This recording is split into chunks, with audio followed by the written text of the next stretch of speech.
Stephen and Larry and the Talking Swish.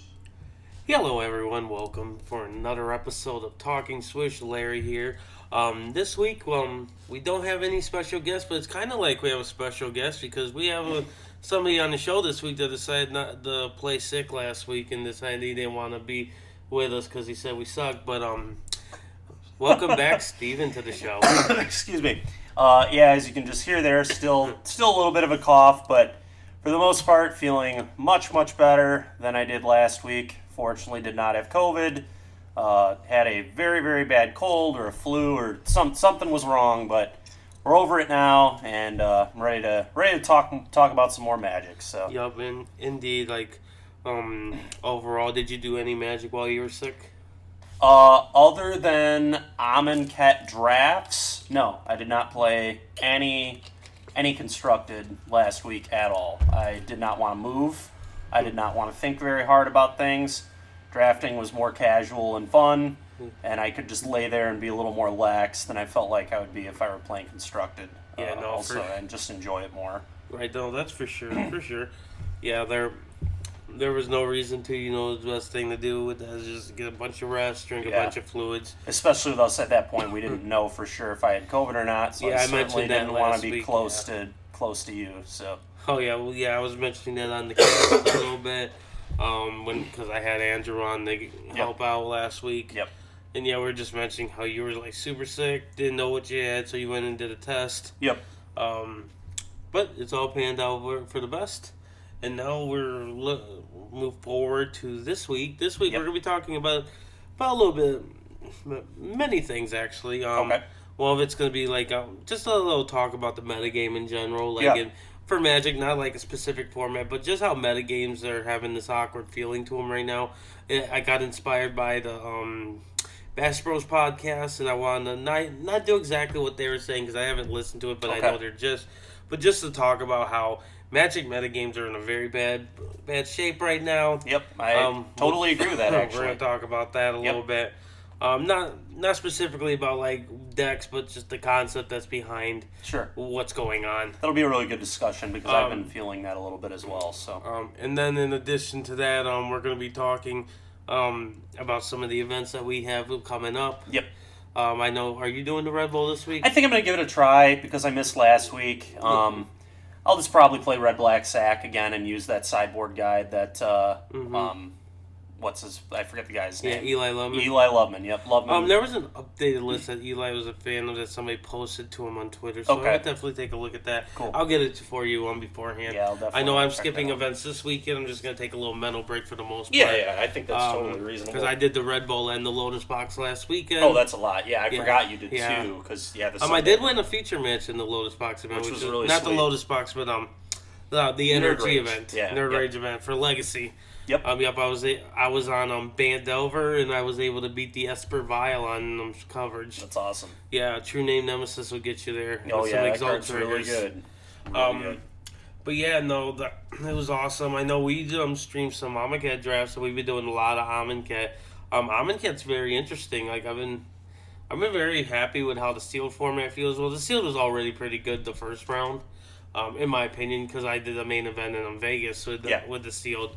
And I've done a sealed. I've also done plenty of drafts. Last night we took a Blue-White Flyers Temple-style deck to a 6-2, which was a very, very feasible record. Yeah, that deck was sweet. That deck was a lot of fun. We have a cool, sweet black-white control list that we're going to be putting on our next stream, and we're going to continue doing some more drafts, because drafts are just a lot of fun I think they're definitely the most interesting and exciting. Honestly, in general, Limited has always been right up there for me with the most exciting and fun Magic. But right now, it certainly is more fun to me than playing Standard or Historic. So, our main topic today isn't the metagame in general, but I just want to touch that a little bit.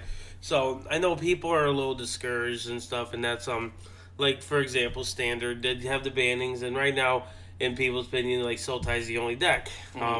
We get more on that in a minute. Sultai is a very good deck, but if anybody looked at the Red Bull event last weekend, it did not win. It did not win. It did have 3 copies in the top 8 or 4 or something like that. But It did not like steamroll like people expected. Yeah.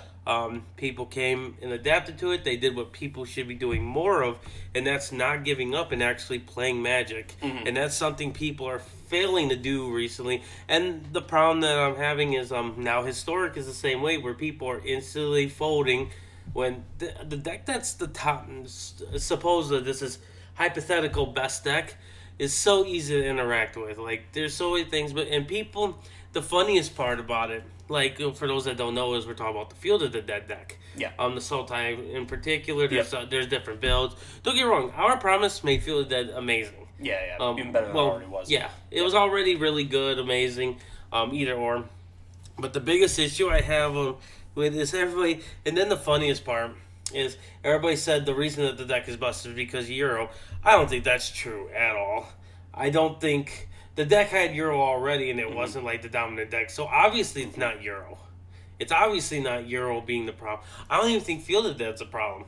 I honestly think it's the player's problem. And I think the same problem is with Standard. It's all Magic players are the issue. Like, the big issue right now is everybody won a deck, because Sultai, it's a good deck. But if we want to actually metagame for it and make this an actual legit metagame, players have to stop being lazy, man. We have a very bad trend right now where players are just being strictly lazy. And they're not wanting to actually work and do what we used to do in Magic, but instantly, like, it was like a day after the bans, they're like, Euro needs to be banned.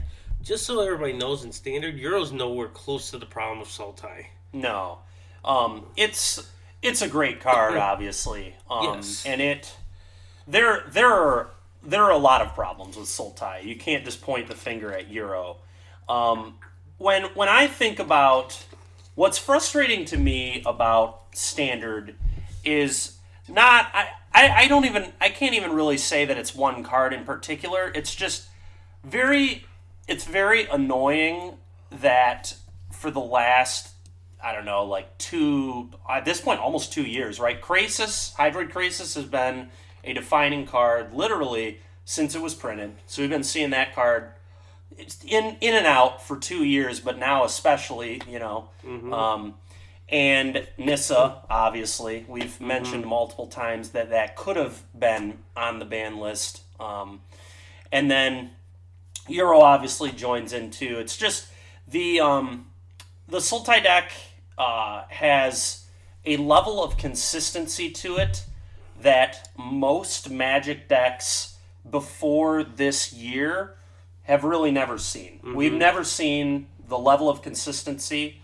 that blue-green, except maybe you could talk about Callblade was about as consistent. Callblade was a really, really consistent deck too. Yep. Jace the Mind Sculptor is an incredibly powerful card, obviously, so that's part of the reason for that with fetches. But it's just the level of consistency that the blue-green decks have been able to bring for the past year and a half, 2 years. But now, especially with the addition of Euro, even without Growth Spiral, they still have Thought Erasure and things that let them manipulate and are playing Cultivate within the deck, things like that. The deck is just so consistent and so good at just always doing what it needs to do. And it's abnormal, and I think, a lot of people get discouraged by that and annoyed. See, the biggest issue I have is people are just going immediately like, we need to ban this card. Yeah, right? I don't agree with that either. Yeah. I totally hear you on Here, this. the biggest issue is, as I mentioned this briefly last week, I've mentioned this multiple times, and this is something me and Ray had a conversation the last couple weeks about when we met up for lunch or whatnot, and how this game's going to work. You're going to ban something is naturally going to elevate to the top and being the best card or the best deck. Yeah. You can't get mad and want something to be banned from that deck because that happens. What you have to do is you have to adapt. You have to work. And the follow-up what you were saying about we haven't seen that level consistently, the last time we had something that for this level of consistency was actually probably after Theros rotated, we had the fetch land format with like cons and all that. Yep, I would agree. Yeah. Here's the difference in the formats. We never had we didn't have bans. Yep. Standard bannings were not really a thing. The last time we had a banning was Jace the Mind Sculptor and all them. Yeah, up until time, they banned like Smuggler's Copter and stuff and they opened up that door, which might have been the worst door they could have opened. So now instead of players playing Magic and doing what you're supposed to do, everybody is instantly becoming lazier by each ban. Each ban is making players lazier and lazier. Like, for example, for the cons format, I've mentioned this, is we've had so many different top decks. And people just found a different deck or a way to retool their deck to be able to adapt to deal with that top deck of the week. That format rotated on what was the best deck. Abzan would show up. Then 4-color rally. We had a Tarka Red would show up and being the best decks. We'd have Just Sky Black as the best deck. Ramp was really good. Like, the reason was people actually did what they're supposed to do. They actually didn't decide I'm going to be lazy, wait for a banning. Instead, I'm going to go roll my sleeves up really quick and start being creative and figure out what I need to do to adapt. Let's see if there's a way that we can actually beat this best deck. Now people are like, I either have to play the best deck or I need to go on Twitter and cry. Like, that's literally the two options right now. And it's so frustrating to see how Magic players have become lazy over the time.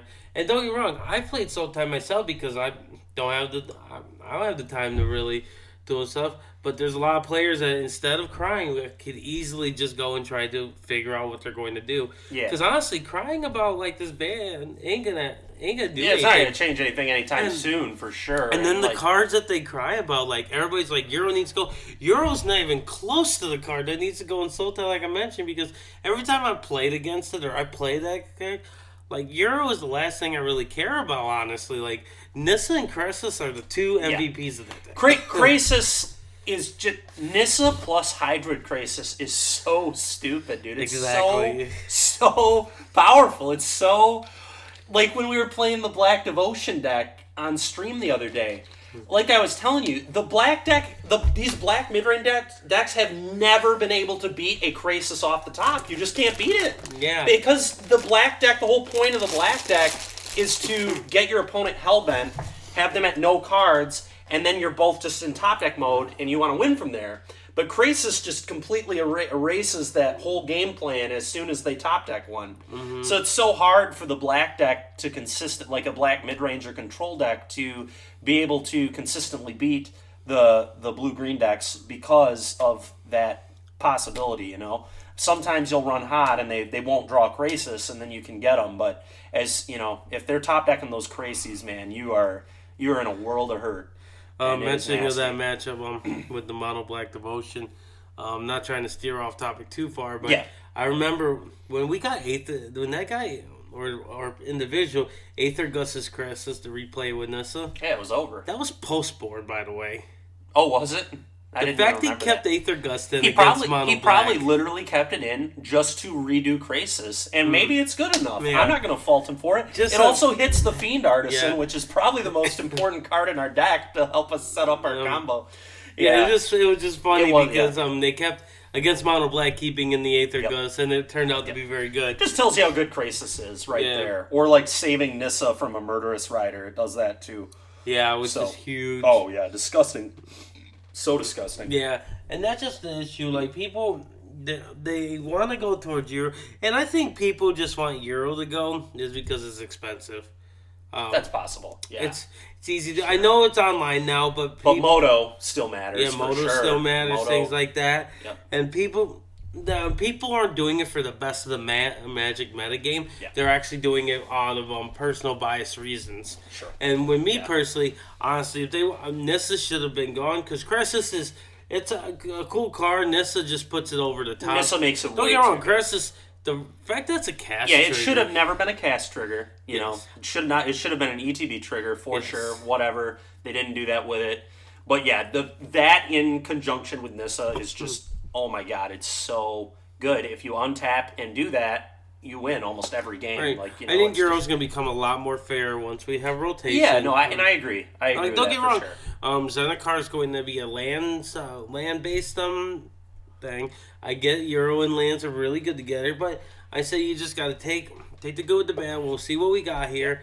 There's ways to interact with Euro. Yeah. Euro's super easy to interact with. Euro is, like you said, like Euro is It's very compatible. Yes. There are cards like Agonizing Remorse, obviously great against Euro. Yep, It's Agonizing just Remorse. it's the conjunction of all of it Yes. together is really, really good. Yep. And like you said, people are being too lazy and not And trying to yeah, find like I said, that's something just my that's- biggest issue. And the same, like I said, goes for historic. Because today the main topic is we're going to talk about historic brews and what we're going to do Yeah. for historic in the future. Yeah, yeah. Because we're just straight up talking historic. That's good. Yeah, that's what I've been Because playing the last we're going few to talk about some decks that we're going to be looking to play in the future. Yep. Like some maybe like two or three decks. We'll each do one, and then we'll talk about because we both are we're going to talk about zombies. That's when we're going to talk together because we both we've talked about zombies Yeah, multiple we times. both like, dude. People like zombies. I like- people like that deck. It's a cool deck.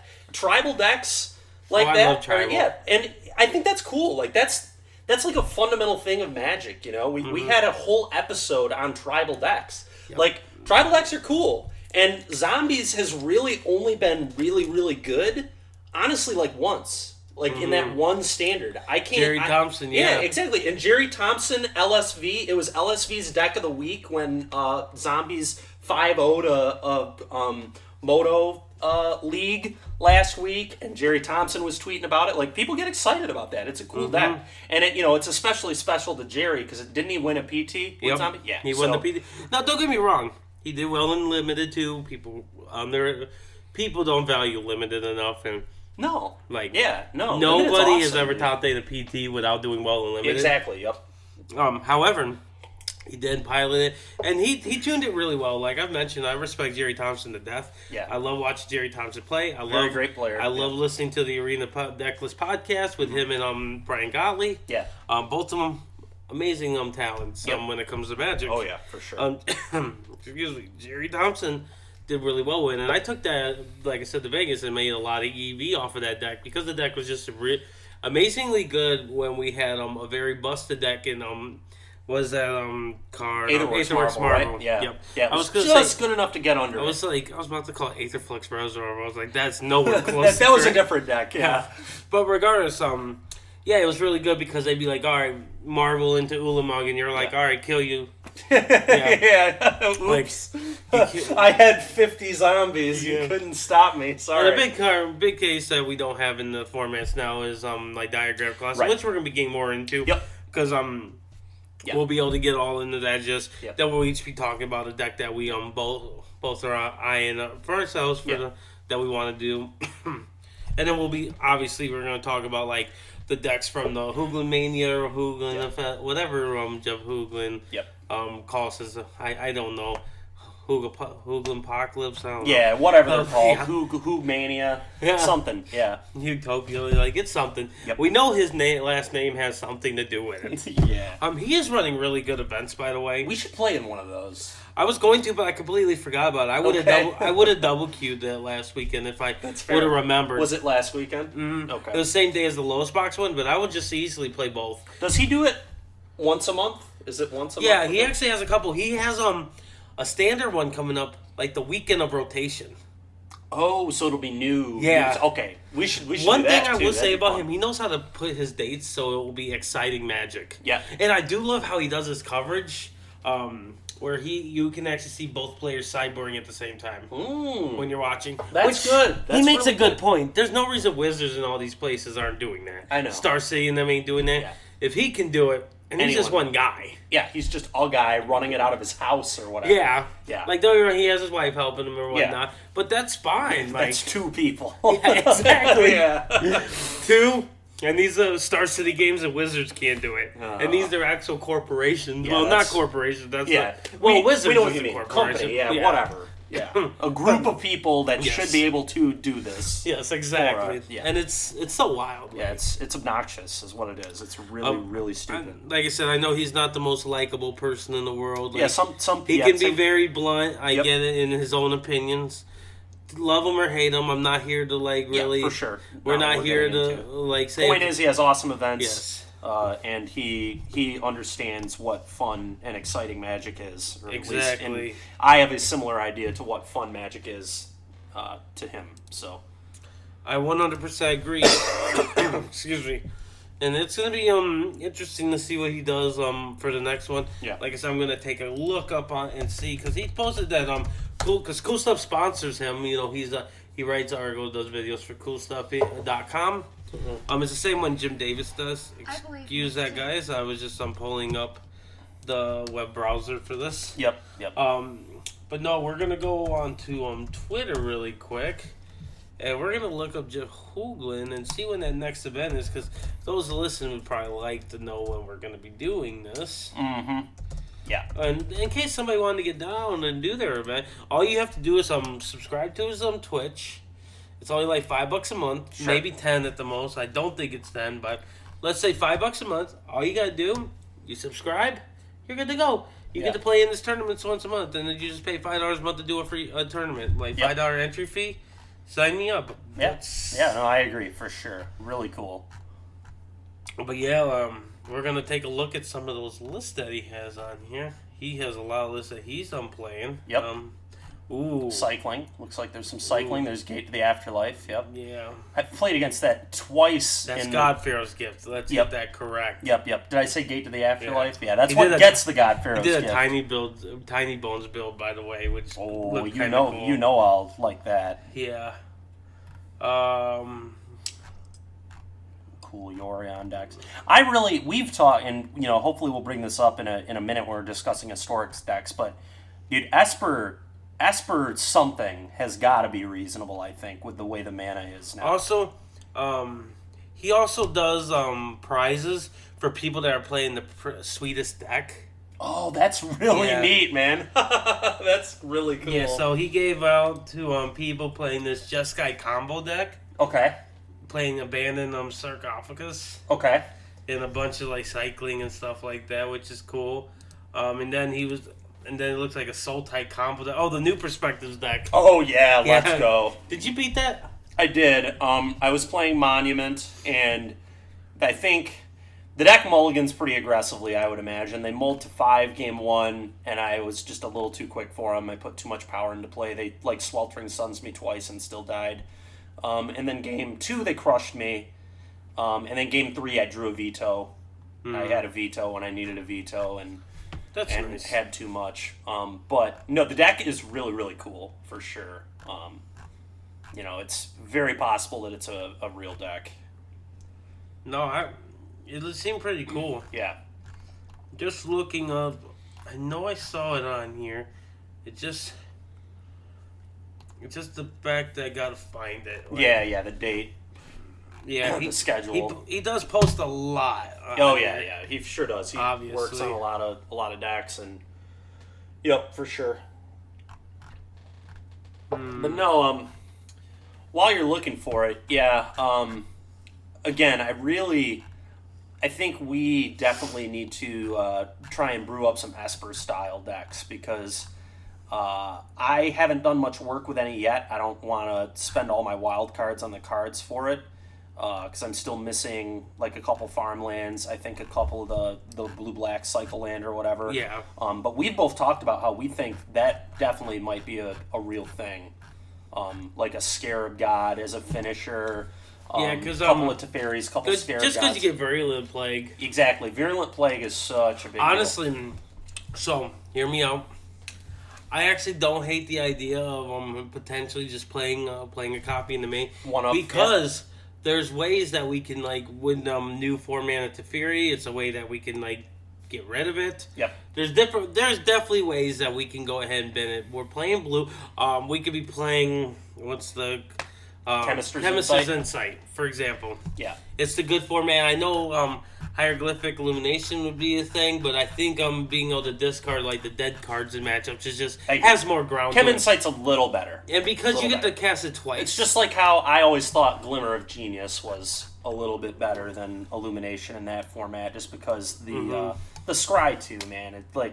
The plan with that spell, if you're cycling Illumination, that's not what you want to be doing. You want to be casting it to draw 2 cards. That's the idea. The only thing that Illumination has is it helps you negate missing early land drops better. Yes. Yep. And that's That is obviously a big deal. Yes, in the control deck, it does it's have gonna, a lot, it's gonna lot of help. implications. It's gonna help you mulligan less for Yes, sure, which I is agree. a big deal. Because I've cycled that card plenty on turn Yep. one. Yeah. I mean, you have to.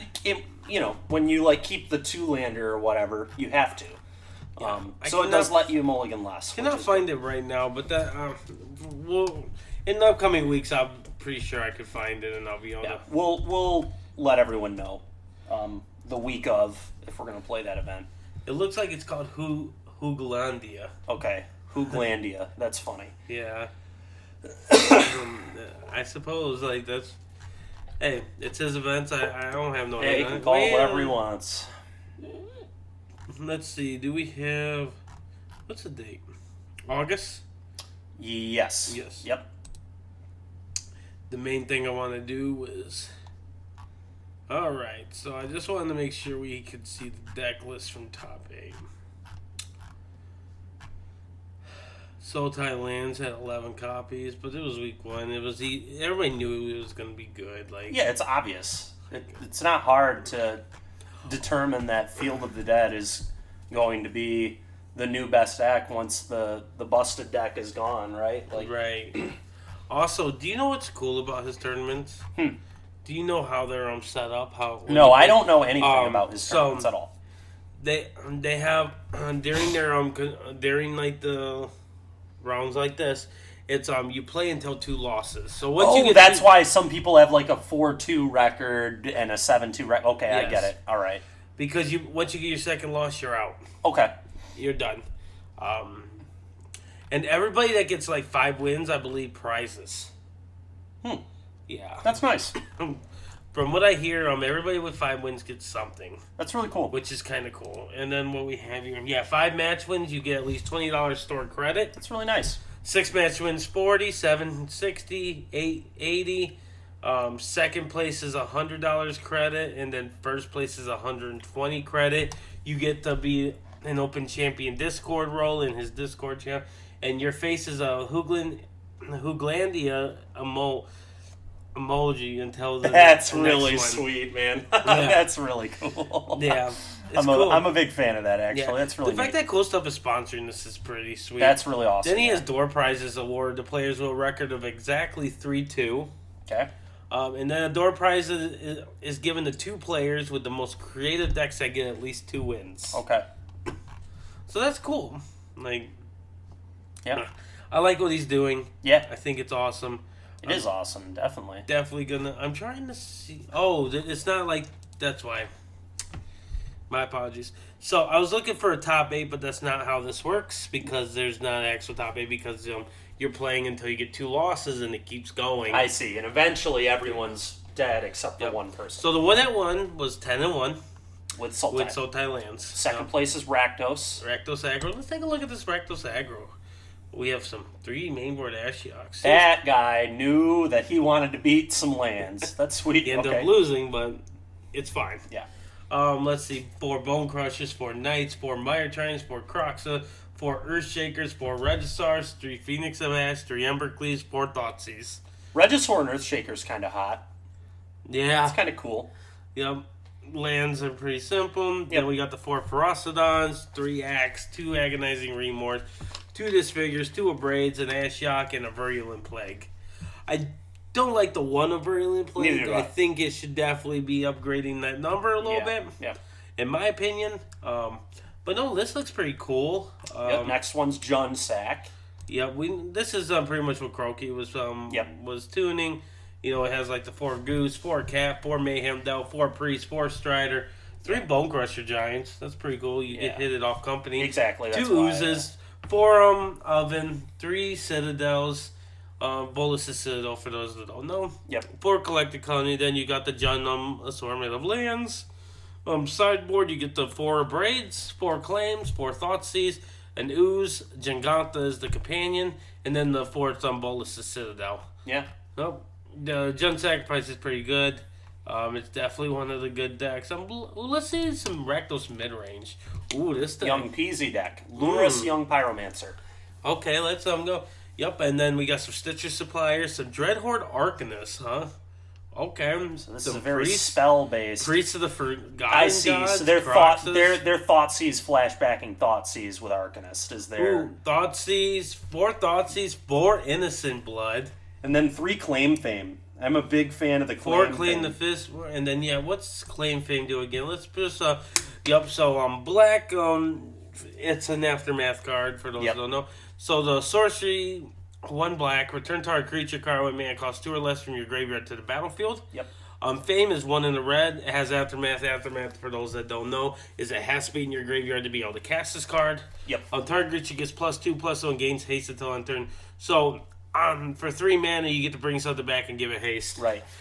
For those who don't know, this saw a little bit of play in Modern in Death Shadow decks. Oh, did it? Yeah. Yep. Claim Fame and the Mardu versions of Death Shadow was pretty nice. popular. Yeah. No, it's a really sweet card. Being able to just get back. It's kind of like this deck's Call, the Death Dweller. Because it looks like they're not playing Call, which makes sense because they're more on the Dreadhorde Arcanist plan. So. Yep, and they also have 4 Village Rites and 1 Cling the Dust. Then the sideboard's 4 Duress, 3 Abrade, 2 Witch's Vengeance, 2 Dual Shot, 1 Lure Seagull, that's the companion, 1 more Cling the Dust, 1 more Priest of the Forgotten Gods, and another Croxa. Those sideboard numbers are a little weird to me. Not playing 4 Priest in the main is kind of insane. In my opinion, that card is just so amazing in every single deck that it's in that I'm shocked that they came to the conclusion they didn't want 4. But it is kind of a weird build, so maybe it's less good. This is interesting. Yeah, that's a really we would definitely have to play that deck to totally know what's going on. Oh yeah, but then there's a green-white Field of the Dead. It's doing the Hour of Promises. It's 3 Ugin. 3 Karn Scion of Urza, for those that don't know and didn't play during Dominaria too much. Karn, it's a 4-drop, generic colors, 5, loyalty to enter. You get to reveal the top 2 cards of your library. Your opponent chooses one for you to go in your hand, and the other one gets a silver token on it. The silver token is very relevant because it counts for any of the cards of this specific card to be able to do his next ability. And that's put a card, neg 1, you get to put a card with a silver counter into your hand. So if this card dies and you put cards with silver counters, the next one still does, because it just looks for the cards with silver counters. Yep. It doesn't say anything about the specific card. Yep. And then the neg 2 makes a 0/0 construct that gets +1 for each artifact you control. Simple card stuff. It's playing 4 Elvish Rejuvenators, 4 Golos, 4 Explorer, 4 Hour Promise, and 3 Wrath of God because green-white, 2 Cell Wreckage. What's really cool about this is it's playing the 4 Approach the Second Sun. Yes, that's really cool. I think this player missed something really big that they could have done in their sideboard that I think actually this deck might have some legs going forward. There should be 4 Aven Mind Sensors in this sideboard. Aven Mind Sensor? For the mirror. Does it? Or not for the mirror, but for Sultai. They can't search. You can. They can only get to search their top 4 or whatever. So Golos and Hour, pretty weak. So this deck, I actually dig this. I like this. Yep, This might I'm not going to go through all these lands because there's no way that's whatever. happening. A bunch of one-ofs. You know what it's doing. It's playing one-of Sideboard lands. is playing 4 Gideon's Triumph, 3 Ulamog, 3 Grafdigger's Cage, 2 Tide Taker, 1 Lyra, 1 more Settle, and then 1 Bane Slayer Angel. I don't really know why they split the up. I guess because one's legendary and one's not. Yep, that's why. Also, I guess you could get Meddling Mage. They're very random situations. Yeah, I guess Meddling Mage is legal. It is, yeah. Just so people do know, if you do activate Golos and you hit the approach and it's the second time you've cast approach, that way you won't win. Oh, really? Does it have to be from your hand? I believe, because approach says if a spell is cast from your hand and you've cast another spell named approach, you win the game. So you still. So the dream is hit it off of Golos the first time, and then however, you still cast it because you gain 7. Yeah, you gain 7. Yeah. I mean, but the thing that's cool with Golos is because you put it down 7 the turn before, you activate Golos and you know you're getting closer. Yeah. And that's the purpose of doing That's really sweet. So, yeah. This might have some legs. I actually like the sound of this a lot. Yeah, we'll have to really visit that. Yeah. Mono Black Control, Uncle Jeff. Yeah, this deck's sweet. I've played against it, I think. If this is the... Oh, nope, this is a Tiny Bones deck. This is not what I played against. 3 Lily Walker deck, 3 Daviro, 4 Tiny Bone, 4 Riders, 4 Phyrexian Obliterators, 4 Liliana Stewart, For those who don't know, one Yep. one black, 1/2, tap it, sack it, target opponent discards a card. Activate this only at the time of the sorcery. 2 rank 'em, 4 waste not, 4 Thoughtseize, 2 language, love 2 this. eliminate. I love this. I'm not certain it's good at all, but god dang it, Yeah, do I love this list. This list is sweet. This list is really cool. Sideboard has 3 Ashioks, 2 Gifted Aetherborn, 2 Grasp, 2 Eliminate, 2 Languish, 2 Graph Digger's Cage, and 2 Legions then. Mm-hmm.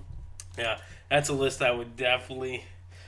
Yeah, And it did pretty well too, didn't it? Didn't it? Yeah, 5-2. I mean, that's nothing. Yeah. Nothing to. You got 11th place. Yeah, so no, I definitely am. that's really sweet. Ooh, what is Teamer Combo?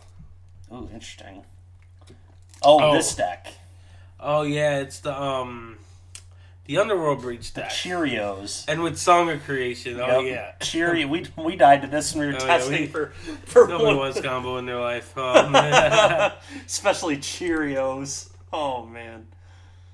Oh, and here's the banned version. So it's pretty much doing the Golos thing. This was playing some Oh, it's not even a Golos deck. My apologies. Instead of just playing 4 Euro, 2 Oracles. It's gonna go with some Sphinx's Revelations. That's pretty cool. It's playing Explore.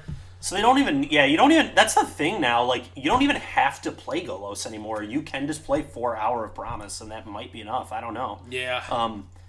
This deck looks sweet, though. Sphinx's Revelation is an insanely powerful card. I feel like that card is going to see a lot of play in this format as we go deeper. Okay, here's a 4/2 Esper control. Yeah, we should definitely... Oh, first, let's look at Blue-White Aggro. What are they doing? Okay, so it's just the... Auras. Just auras, you know, because we got Core Spirit Dancers, things like that. Yep, this deck is still very good and very real. Yep, we've... No surprise there. Just trying to see any cool... Ooh, Jund Midrange. Coco. Okay.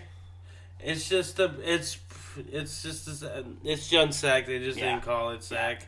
A slightly different version, but yeah. All right, so let's look at Esper Control by Daniel Frequet. Yeah. Yorion. Yeah. Oh, this is Bolus. Esper Bolus. Yeah. Ooh, he's playing the God Pharaoh too. I like it. I mean, I love the card. I don't know if it's actually good, but it's cool. I'll give you that. The card's definitely good. That's fair. Let me rephrase that. I don't know if it's good in the scope of the format. You know what I'm saying?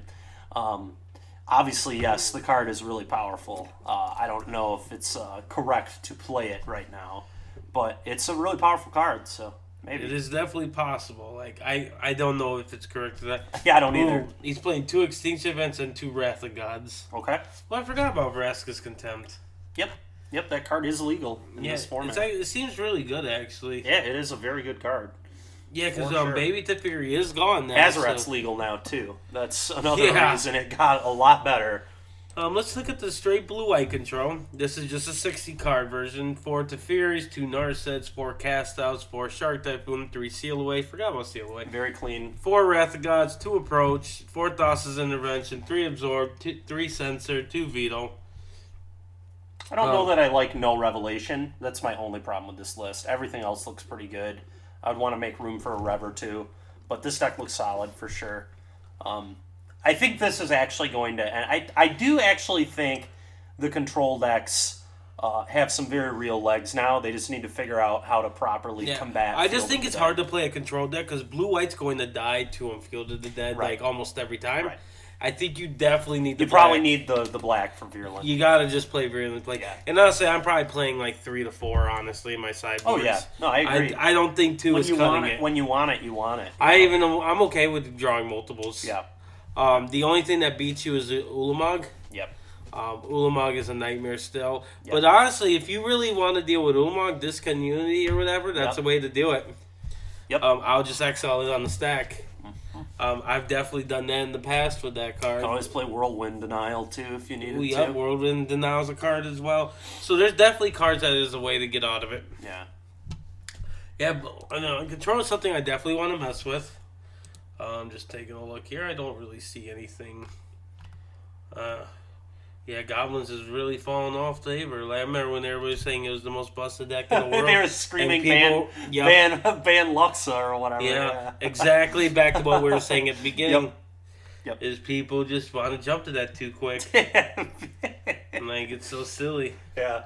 Yep, for sure. Yep, I'm not seeing anything else here. I'm not surprised at all that Goblins is going down, though. In our testing, we found a deck that was just completely destroying Goblins, and, that deck is definitely exploitable. I was beating it with Zombies pretty consistently, too. Mm-hmm. If you want to beat it, it's pretty easy to plan accordingly and beat it. Any deck is beatable if you really want to beat it. Like, Yep. It's just a matter, are you willing to put the time and effort into it? Yep. And that's where it comes down to. People just don't like to put the time in anymore, and it's unfortunate. Mm-hmm. But that's life sometimes. People are going to be lazy. It's just the nature of how things are, unfortunately. But no, those are some cool lists. What kind of deck? I'm not talking about Zombies, for example. Yep. What deck are you leaning towards? Well, it's not one that I necessarily think is like the best or anything, but one that I've been playing that I kind of like is Blue-White Monument. Okay. And Blue-White Monument actually has some pretty good tools to combat a lot of decks. Deputy of Detention is a very, very good card that is pretty good in the format and is especially good in a Monument deck. Just being able Field of the Dead. That's why, yeah. I mean, it's so good against Field of the Dead. That's how I killed them today when I was playing against Field of the Dead. Is game 1 they had 12 zombies and I went Deputy, take them all, kill you. Monument is a super powerful card. We're missing a couple things that we would like either a Thraben Inspector or a Cloud Blazer. We don't have a 1-drop that gives card advantage anymore, which sucks, but right now I'm playing Soul Warden.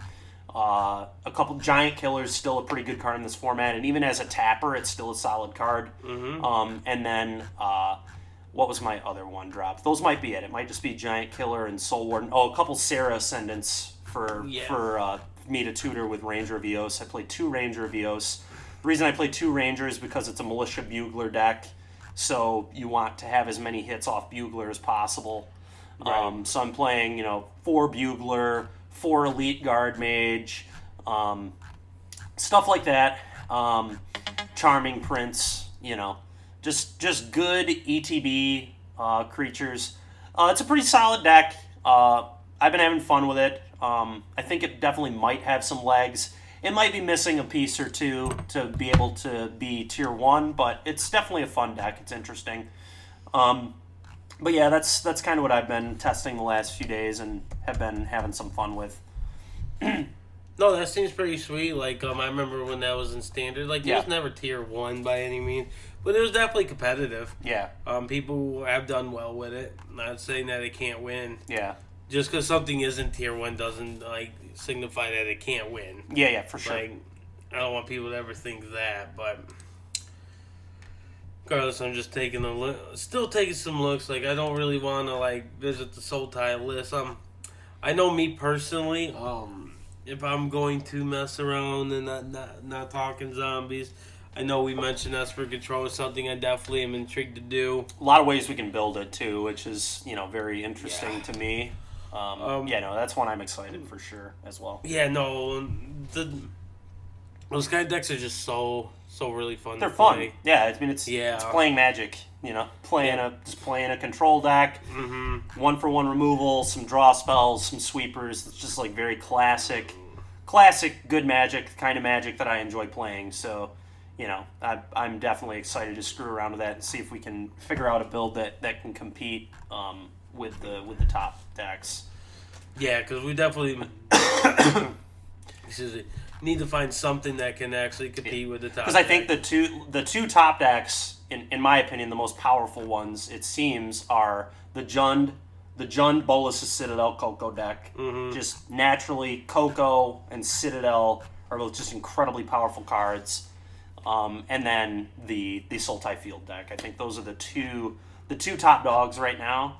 And those are the decks that we'd like to be able to beat with whatever we're playing. So, hopefully our Esper deck can handle those. Yeah, and I think there's a very real world where they can. So, and it's something that we just have to adapt and figure out what we're gonna need to do. Yep. A deck I really want to start tuning and messing with is the Drake style deck, not straight up Phoenix, but with Drakes. Oh yeah, 'Cause, Izzet Drakes. Yep, because I still play Phoenixes in my Drakes. Don't get me wrong. Yeah. So I would just play. I played Enigma Drakes, Crackling Drakes, Phoenixes. I usually played 1 and 2 Big Niv Mizzet in the deck as a big top finisher. Yep. Yeah, just things like that. I really wanted to mess around with. Yeah, it might be good. Star of Extinction was a sideboard card. I love that my 20 land deck played stars. Yeah, you could because you just it had was- so many 2-mana draw spells that Yes, saw so because many cards. we have them all. Yeah, We strategic planning's literally, back. yeah, and that's huge. We never had strategic planning. Yep. Like, strategic planning is nuts for the deck. Very good. And it's definitely a deck I want to mess with because I did really well with those Drakes standard. Dive down is legal again, which is huge. Again, a lot of ways to build that deck, too. Maybe that should be an Electromancer deck. Maybe it's already an Electromancer deck. I don't know. The thing, and what's funny is the best way, if people don't forget, the best way to attack Field of the Dead decks is to fly over them. Yes, kill them in the air. What's the best way to attack them? How about having a 9/4 Yeah, 9/4. or a 10/4? Yeah, big Drake. How about we have a 5/5 flyer that every time we're casting spells, we're also pinging them and drawing additional cards. Yep, for And, sure. and just burying our opponent in card advantage. And who knows? I know the deck was just guy, but there's a world where we can easily mess around with that too. Because what are the Drakes like? Blue red. Yep. Yep. So yeah, we don't have to be Izzet. Yeah, we don't have to be, for sure. I can easily be say, all right, Izzet's cool, but I could be Grixis just to play Virulent Plagues. Mm-hmm. There is a world where I could do that. Yeah, easily. And a lot of times people were very lightly splashing black for dispersal, too. Yeah. Which would be an option as well. Mm-hmm. Yes, there are a ton of ways to Well, to the deck build would that definitely play Discovery. Yeah. I think Discovery is huge for that Discovery and planning deck. are Yeah, just it's a deck nuts. that I want to really mess with. I think the deck is sweet. And also, if I play just when Grixis and Dotsies is an option too. Mm-hmm. 1 mana hand interaction isn't the worst thing. It's really good if it takes away the cards that are actually ideal to beat us. Yep. But no, I really want to mess with those. But let's talk about zombies a little bit. Yep. Before we get too far ahead of ourselves. You were doing mono black, but I was thinking that there's a world that white might be black-white is a real thing. It is a real thing. Because for Wayward sure. Servant is a card. Wayward Servant's a very good card for sure. You know, Yep. it's usually mainly that for the white version. Yep. Excuse me. There's a world where sometimes they play Binding Mummy. Yeah, Binding Mummy is a very considerable card. For sure. It's very possible that that would be good. We'll have to mess around with both. Black whites. I don't imagine any other color is what we're going to be messing with. It's either going to be black white or mono black. Yep. Mono black is cleaner. Yep. I will say that. Mm-hmm. What was your mana base? I think I was just playing swamps and castles. Okay. Yeah. Just wondering if there's any reason to play any of the other lands,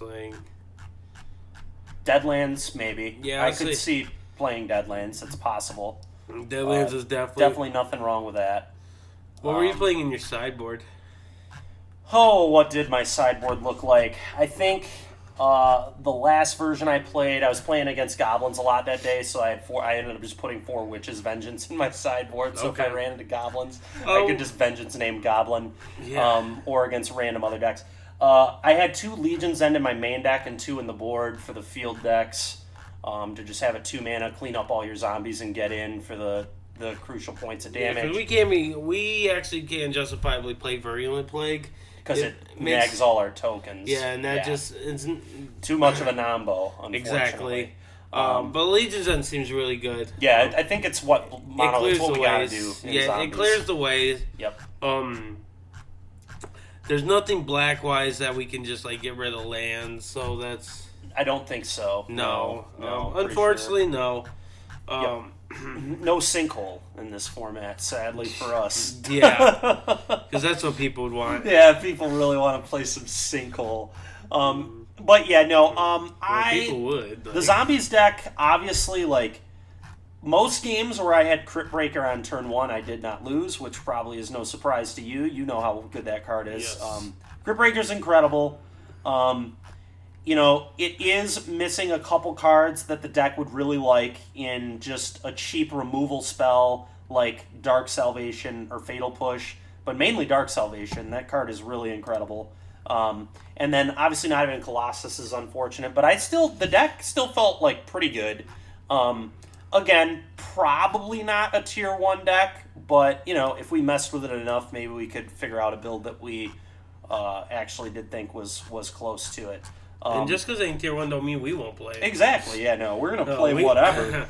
we have no care. We're gonna stream and try and have some fun. Yeah. Obviously, we want to do some winning too, which is of course it's a mix. But no, I think the deck is pretty good. We will have to try white. 4 Liliana's Masteries felt like way too many, so I was on 2 in the main, and then I had a couple in the board. I definitely wouldn't be playing that little number of them. I had 2 in the board. Because that's like the best card in the deck. Well, the problem is you don't have time in this format. Like, you literally don't have time in this format. I think you should play 3. Okay, maybe. I do think it should be 3. I think 2 is still too minimal. That's fair. I did have 2 on the board. I don't even think it's worth playing anymore. I think you just go straight up 3 in the main board. All right. Well, then we play. Yeah. We'll try 3. We'll see how it feels when we're playing. But I was a little, it's obviously an awesome card, but the format is pretty quick. Against like the field decks and stuff, you really just want the 3-mana lords, game 1 especially, because you just want to go, like 1 drop, 1 drop, 1 drop, 3 drop lord. Your plan is less go wide in this format than it was in that standard, and again, because we don't have Colossus, the go wide. Colossus, we also missing like Dread Wanderers. We have that. That's in this format. Is Dread Wanderers? Yes, it is. It's it is in an Amonkhet Amonkhet. Yeah, I forgot that's in. We have the 12 1-drops. Okay, we do have the 12 1-drops. Yeah. Okay. And we have Thoughtseize, so Is definitely. Dread Wanderer rare? Yeah. Yeah, I haven't seen him in any drafts, so I forget that he's in the set. Yep. Yep. Okay. But no, I mean, the deck is very, very close to being quite good, and it is quite good anyway. But for that being like tier 1, I think it's close. I really do. Mm-hmm. So yeah, we'll have to play it and see what you think of it. But yeah, I was enjoying it. Yeah. Yeah. No, I definitely think the deck. I already said I thought the deck was going to be sweet. Yeah. Because I love zombies. I think Esper and Zombies is where I'm at right now, and those are the 2 decks that I really want to be messing with. Yep. Excuse me. I can't really think of any others that I'd really like. The New Perspectives deck seems like something that's up my alley because I like those combo style decks. Mm-hmm. And I imagine that they might be really good against some Fielded Dead because Fielded Dead don't really interact too much with them, and that is a drawing point. Another deck that might be good against Fielded Dead too is like, what if we like Mardu cycling in this format might be awesome. Vile Manifestation is really good at killing people really fast, just like Fox. Mm-hmm. So we have Vile Manifestation, Fox, and Hollow One now. Yep. Which is pretty interesting, I think. Yeah. That's another deck that. And now we don't have to play the tri-lands. Like if we know, like if we decide to end up wanting to just do like, for example, what was it? Red White Cycling was this deck pretty much, and they played the tri-land just because it was a land that cycles. Yeah. Now we can actually play good lands that are actually cheaper to cycle on in addition. Yep. Which 2 and 3 mana, big difference. Huge difference. Big difference. Huge difference. Mana bases are getting really good for Historic, my friend.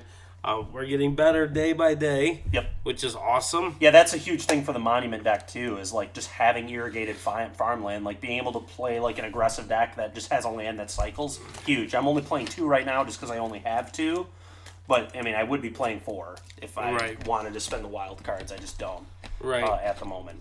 But, yeah, no, I mean, yeah, the farmland, all of them are just so important for pretty much any deck. They're just great. Yeah, no, it's fantastic. And the fact that the checks come in untapped off them, too, is just massive. Man, so huge. Because, we're a check land format, and having those actual types on there has so much relevance. Big deal. I'm looking forward to brewing up some stuff for Historic. We'll probably be doing that probably sometime next week is when we're going to be brewing up our stream schedule right now. We're going to continue doing some drafts.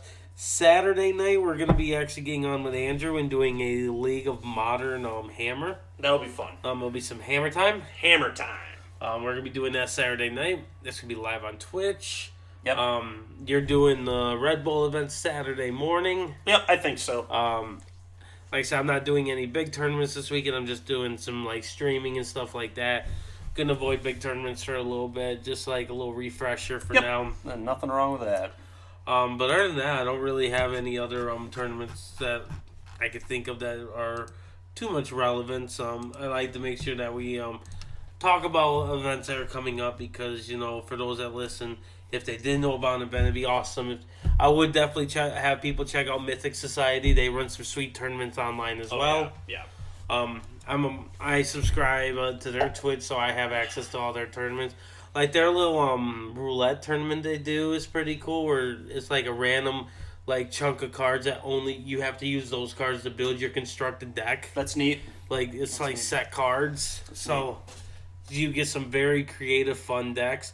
Another thing we're gonna be streaming in the near future, on Arena in best of one format. It's called Standard 2021.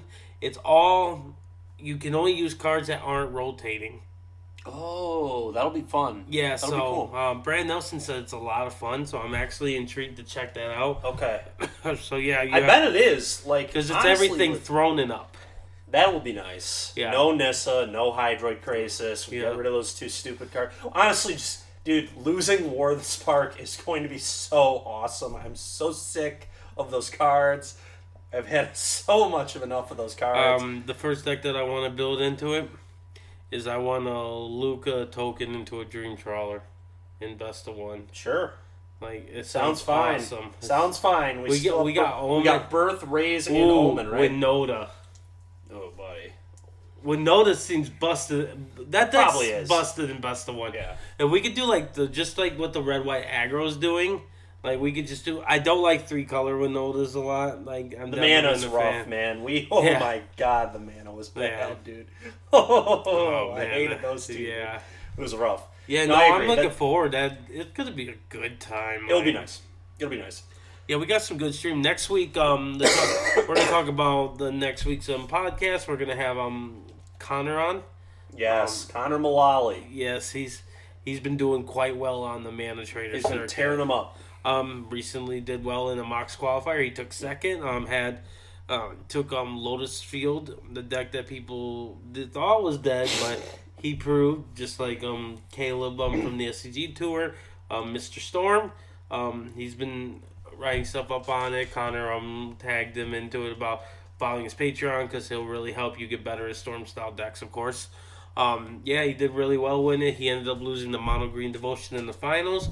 I don't know if that matchup's good or bad. Probably rough because they can Karn for Throne, which is a huge problem. Throne of the God Pharaoh. It makes all your spells 2 more mana to cast. And that's just really tough.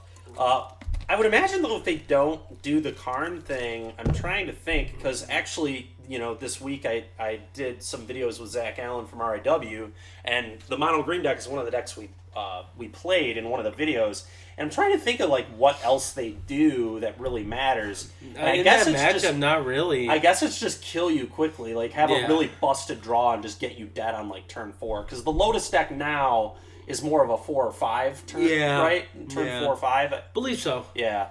But yeah, it's got to probably be Karn. Karn into Throne is what beats you, I would assume. So that would make sense. Yeah. That would make a lot of sense. I definitely want to be messing with that Lotus Field because that's my style deck, of course. But no, next week we're gonna talk to Connor. We don't have the exact topic on pen to paper yet. He'll get back to us on it. We'll gonna make sure we're gonna have a pretty good topic though. We promise that it'll be very entertaining, very insightful because Connor is very intelligent when it comes to Magic. He's done quite well, like I mentioned, and I'm looking forward to really talking with him. As we've enjoyed talking with all of our guests. Yep. We have some other people lined up that we're waiting for confirmation for, so we don't want to mention nobody until we do have confirmation. Yep. We're gonna get some more of our teammates on here too. Like we have some teammates like Nate and that we want to talk about some legacy brews. So we want to definitely get a good time in. I would definitely like to get Raymond Perez Jr. back on the show. Oh, for like, sure, yeah. I love always having fun talking with Ray. Yeah, I love having conversations since he was on the PT circuit. Maybe we'll just bring him on just to tell us how we could talk PT stories. Yeah, and not only that, like I wouldn't mind just like talking about drafting with him because he loves playing limited. Yeah, he really I'm down understands with limited. So we it'd could be fun do to some talk talking limited. Yeah. I love limited, Yeah. so I'm always game to talk some limited. Yeah. I'll definitely do some digging and see what other people I could bring on. I'm always looking to bring new innovative guests on. I still want to do an episode on streaming with the guy Chris I know. Okay. We had some time constraints, so we weren't able to match up last week when we wanted to originally, because he had some work responsibilities. Mm-hmm. That's how life works, though. Yep, for sure. So, excuse me, no hate on him for that. Nope. We will definitely get him on in the future, though. Yeah, sounds good. Yeah, no, it's but no, definitely check out our stream, everyone. Yep. We're gonna be having the link posted on the YouTube page. For those that want to go, for those that don't see the YouTube page, it's just twitch.tv/Swish Gaming MTG. Pretty simple. We're on there. We're gonna be updating the schedule because we're changing up our schedule for streaming starting next week. We're only gonna be doing a couple hours a night, usually every night for a couple hours. Yep. Outside of the night that we record this podcast.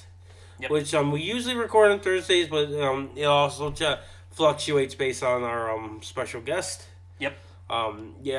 We just wanted to talk some historic today, talk about the Mad Game a little bit, talk about what we've been up to. Yep. Obviously, we didn't have a special guest this week, so it's more of a relaxed episode, a little shorter than we normally do. Yep. And that's because it's just two of us this time instead of the normal three. When you have three people, of course, it's going to have a little bit more. Yep, and it's we're just kind of going over like the metagame of historic and stuff. There have been no huge like announcements or whatever. There's no like sometimes when there's been two of us, we've still been able to go for an hour and 40 minutes talking about like a new set that came out or or when we're doing spoilers. Yep, things spoilers, like bannings. But yeah, no, I still think this was definitely a an informative episode. Excited to have Connor on next week, and that's going to be really It's cool. going to be exciting. We got some good episodes coming in the future, but we don't want to take up any more else time with just random rambling, of course. Yep. But like I said, if you want to check out some of those historic decks, we're going to be we'll eventually get them uploaded on YouTube as well from after we stream. But we will definitely be streaming them next week. Yep. At least we're going to be streaming at least one to two of them. We're still going to be doing some drafting because drafting is awesome. Yep, absolutely. So we're probably going to do we'll do a day of historic, day of drafting, and then Yep. go back and forth. It keeps it fresh for us, helps us stay engaged. Makes it more fun. Definitely follow us on Twitch. We definitely would appreciate it. Absolutely. But until next time, this is Larry. And this is Steven. We will catch you later.